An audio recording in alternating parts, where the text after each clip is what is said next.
នុញ្ញាតគ្រប់នឹងជំរាបសួរពុកម៉ែបងប្អូនបាទឃើញបងប្រុសម្នាក់ដែលគាត់កំពុងតែលីថ្នោតម្ដុំនោះមិនមែនអស់ទេបងប្អូនអញ្ចឹងគឺជាគេហៅថាដំណាក់កាលនៃការចាប់ផ្ដើមណាកាត់ជ្រៀកដើមថ្នោតខ្មែររបស់យើងកែច្នៃធ្វើជាសម្ភារៈប្រើប្រាស់សម្រាប់គ្រឿងលម្អក៏ដូចជាការប្រើប្រាស់សម្រាប់នៅក្នុងគេអដ្ឋានបងប្អូនអញ្ចឹងបន្ទាប់ពីគាត់កាត់ហើយគឺដំណាក់កាលបន្តគ្នាមកក៏គាត់គេថាចូលដល់ដំណាក់កាលទី3នេះគឺមកដល់កន្លែងបងប្រុសម្នាក់ដែលគាត់កំពុងតែអង្គុយគូសនេះបាទបងប្អូនគូសមិនមែនផ្ទាំងគំនូក៏ដូចជាមិនមែនគូសរូបអីទេណាគឺគាត់មានពុំបាទដូចបងប្អូនបានឃើញស្រាប់ហ្នឹងគាត់មានពុំមួយដែលគាត់យកមកគូសគឺជាគំរូជាប៉ាន់គំរូនៃការគូសវែកឆាបងប្អូនវែកឆាដែលធ្វើអំពីថ្នោតខ្មែររបស់យើងហើយថ្នោតនេះគឺគេជ្រៀកគេកាត់យកតែកន្លែងខ្លឹមឯងបងប្អូនកន្លែងដែលវាស្រាយពណ៌សគឺគេជ្រៀកចេញហើយបន្ទាប់ពីគាត់គូសពុំហើយក៏គាត់បានគេហៅថា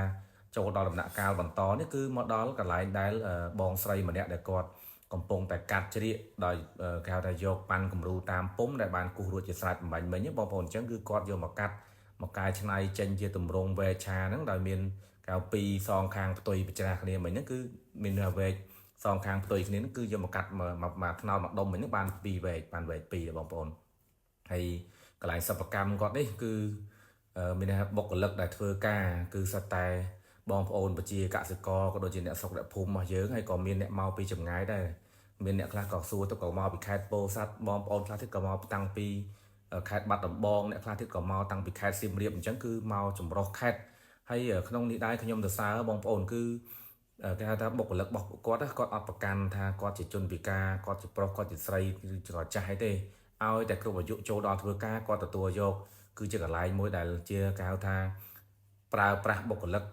ជំនាញទៅតាមជំនាញរៀងៗខ្លួនដោយមិនប្រកាន់អំពីការពណ៌សម្បុរពូជសាសឬមួយក៏មិនប្រកាន់អំពីទីតាំងក៏ដូចជាមិនប្រកាន់អំពីគេហៅថាពិការភាពរបស់គាត់ដែរហើយមានទាំងប្អូនស្រីម្នាក់នេះគឺស្រស់ស្អាតមែនតើបងប្អូនអញ្ចឹងគាត់នេះគឺដូចជាជំនាញហ្នឹងគឺគាត់ចូលធ្វើការយូរបើតាមដែលសួរគាត់ណាគាត់ខាត់គាត់ដោះគាត់ជូតអីគឺថាលឿនមែនតើបងប្អូនហើយរស់រាយរាក់ទាក់ស្នាមញញឹមបងប្អូនខ្មែរយើងគឺពិតជាស្រស់ស្អាត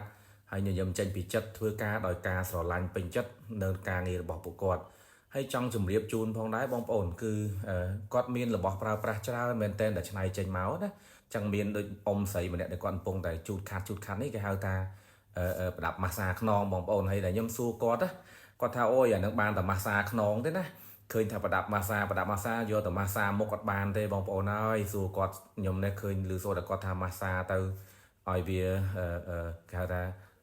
បាត់ចុកខ្នងចុកចកេះហើយបូករួមជាមួយនឹងអីគេម៉ាសាទៅវាស្រួលខ្លួនណាចឹងសួរគាត់ថាតើយកម៉ាសាមុខបានអត់គាត់ថាអត់បានទេយកម៉ាសាមុខជាប់មុខអស់ព្រោះវាធ្វើពីថ្នោតវារឹងបងប្អូនហើយអញ្ចឹងយើងឃើញហើយដែលពួកគាត់ទាំងចាស់ទាំងក្មេងធ្វើការដោយពេញចិត្តស្នាមញញឹមហើយស្នាមញញឹមទាំងអស់នេះគឺកើតមានឡើងដោយសារតែគាត់ស្រឡាញ់នឹងការងារកំពុងតែគាត់កំពុងតែគេហៅថាប្រតិបត្តិធ្វើរាល់ថ្ងៃក៏ដូចជាទឹកចិត្តនឹងការក្តីស្រឡាញ់អំពីតកែអំពីមេរបស់គាត់ដែលស្រឡាញ់កូនចៅណាជួយយល់ដឹងទុកធរៈការពារកូនចៅនឹងឯងបានជាបុគ្គលិកពេញចិត្តស្រឡាញ់សួរគាត់ទៅគឺសិតតែធ្វើការយូរឆ្នាំមែនតើអ្នកខ្លះធ្វើការ7 8ឆ្នាំអ្នកខ្លះធ្វើការរហូតដល់10ឆ្នាំមានអ្នកធ្វើការលើស10ឆ្នាំជាងទៅទៀតដោយសារតែសិប្បកម្មមួយនេះគឺគាត់បានចាប់ផ្ដើមធ្វើជាង20ឆ្នាំហើយបងប្អូនហើយបងប្អូនមើលឃើញរូបភាពស្រាប់ហើយគឺមានគ្នាច្រើនមែនតើដែលបុគ្គលិករបស់គាត់ដូចជាខ្ញុំសួរគាត់បើតាមខ្ញុំចាំដូចជាប្រហែលជាចន្លោះ90នាក់ទៅ100នាក់ទាំងប្រុសទាំងស្រីហើយនេះដែរគឺសកម្មភាពបន្ទាប់ពីគាត់ធ្វើហើយគឺផលិតផលរបស់គាត់សម្ភារៈហ្នឹងគឺយកមកដាក់លើក្រែដើម្បីជូតខាត់ដុសខាត់លាបថ្នាំលាបអីឲ្យរលោងដើម្បីកុំឲ្យមានសត្វស៊ីអីហ្នឹងតោះមកគាត់ក៏បានធ្វើការគេហៅថា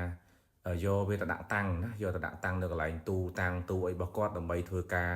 ផុសលក់ក៏ដូចជាធ្វើការទំនាក់ទំនងទៅកាន់អតិថិជននិងការស្វែងរកទីផ្សាររបស់ពួកគាត់បងប្អូនអញ្ចឹងយើងឃើញហើយនេះមានច្រើនមែនតើបុគ្គលិកហើយខ្ញុំឃើញមានជនពិការបងប្រុសបងស្រីដែលគាត់ពិការភាពមានន័យថាគាត់មិនបានទៅលើកដៃសុំគេហៅថាជំនួយពីបងប្អូនណាទេគឺគាត់ប្រើធ្វើការតាមជំនាញបងប្រុសដែលគាត់ម្នាក់ដែលគាត់ពិការភ្នែកគាត់ធ្វើតាមជំនាញដែលគាត់អាចធ្វើបានគឺហើយដល់បងប្រុសបងស្រីដែលគាត់ពិការជើងតែគាត់អាចប្រើដៃបានគាត់នៅធ្វើការដោយប្រើដោយដៃអញ្ចឹងបងប្អូនអញ្ចឹងឃើញថាពិតជាគួរឲ្យគោរពគួរឲ្យសរសើរនៅទឹកចិត្តរបស់គាត់មែនតើហើយនេះគឺជាទូគេហៅថាធ្នើដាក់តាំងសម្ភារៈទាំងអស់ដែលធ្វើឲ្យចេញពីរោងជាងរោងសិប្បកម្មហ្នឹងគឺគាត់យកមកដាក់តាំងដើម្បីគេហៅថាបង្ហាញទៅដល់អតិថិជនរបស់គាត់ ហើយក៏មានបងប្រុសគាត់កំពុងតែអង្គុយខ្ចប់អីវ៉ាន់ហ្នឹងគឺផ្ញើទៅភ្នំពេញផ្ញើទៅសៀមរាបទៅខេត្តផ្សេងទៅតាមតម្រូវការដែលមានភ្ញៀវកំងបងប្អូនបាទអញ្ចឹងដូចជាបងប្អូនបានឃើញហ្នឹងបន្ទាប់ពីគាត់ខ្ចប់អីវ៉ាន់ហើយគាត់ក៏បានយកទៅដាក់រថយន្តរបស់គាត់ដើម្បីដឹកជញ្ជូនឲ្យទៅកាន់គេហៅថាអតិថិជនរបស់គាត់មធ្យោបាយធ្វើដំណើររបស់គាត់មានឡានផងមានអានេះគេហៅថារទេះយន្តណាបងប្អូនរទេះគោខ្មែរយើងនឹងឯងគាត់ដកគោចេញគាត់ដាក់គោយន្តដាក់ម៉ាស៊ីនអញ្ចឹងគេហៅថារទេះយន្តទៅនេះជាមធ្យោបាយដឹកជញ្ជូនរបស់គាត់បងប្អូនដោយសារផ្លូវហ្នឹងក៏ពិបាកដែរមួយទៀតបងប្អូនខ្ញុំសូមលើកទឹកចិត្តបងប្អូនប្រជាជនខ្មែរទាំងអស់គ្នាជួយគ្រប់គ្រងស្នាដៃកូនខ្មែររបស់យើងបងប្អូនគឺមានការចូលរួមធ្វើច្រើនមែនទែនពីអ្នកស្រុកអ្នកភូមិរបស់យើងជាពិសេសគឺបងប្អូនជនពិការនឹងឯងជួយគ្រប់គ្រងផលិតផលខ្មែរជួយគ្រប់គ្រងស្នាដៃកូនខ្មែររបស់យើងបងប្អូនសូមអរគុណសូមជម្រាបលាបងប្អូន